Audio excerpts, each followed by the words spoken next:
Good day, and welcome to another edition of the Military and Foreign Affairs Network. I am your host, the voice of reason. Today we are continuing our ongoing coverage of the situation ongoing between Taiwan and China. And yes, the batshit crazy ice cream lady went to Taiwan, and the Third World War did not start. Whew. That's a relief. Got to tell you that. Well, it does appear that Pooh Bear, the leader of the Communist People's Republic of China, is now going to limit the importation of Taiwanese snack foods. So instead of nuclear war, we get the snack food holocaust. Now, on a more serious note, Pooh Bear did initiate several ongoing military operations around the fully independent nation state of Taiwan. There are 6 different operations that will extend out past August 4th, that will look to conduct military exercises to the north, west, south, and east of Taiwan. Now, obviously, Taiwan sees this as practice for a possible blockade. As I have discussed before, if the People's Republic of China had the capability to seize control of Taiwan, it would have done so. But it can't. So it won't. The Chinese right now lack the amphibious warfare capability to effectively land on the island.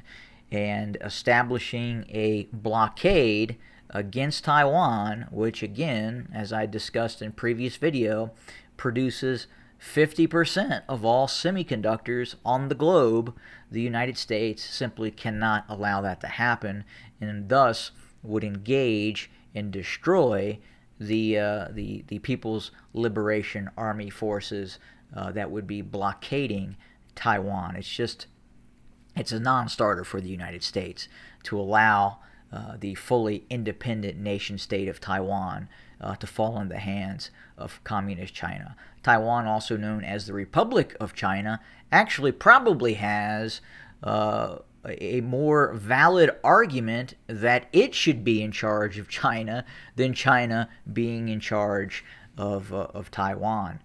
Look, the Republic of China was overthrown in a hostile revolution. It was not a democratic process, but a communist takeover of China, removing what once was the Republic of China, and they fled into Taiwan. Additionally, I don't see what the big deal is in terms of U.S. forces in Taiwan. U.S. forces, thousands of U.S. troops had been in Taiwan from I believe it was the 1950s all the way into the 1970s. At one point, we had an airborne brigade of the 82nd Airborne stationed in Taiwan around from the 50s to the 70s.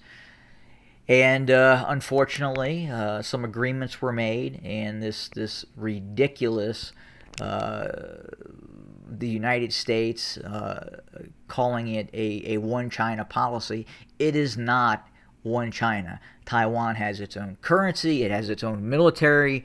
They are a robust democracy. They are truly a independent, free country.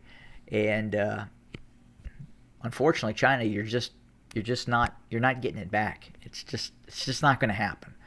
Maybe in the far future, we can reassess capabilities. Obviously, things change. History changes things inherently. But in the near history, in the near future, it's just not going to happen. You don't have the capability, China. You're not going to do it. You know you're not going to do it. And yeah, you can ban snack foods and stuff like that, and it's something. Pooh Bear has to save face, and does everybody know who Pooh Bear is? If you don't, you can find that out. I'll probably get banned for for calling him Pooh Bear, but it does look a little bit like Winnie the Pooh. I totally get where that's coming from, and I mean, that's not a bad thing. I mean, my kids love Winnie the Pooh.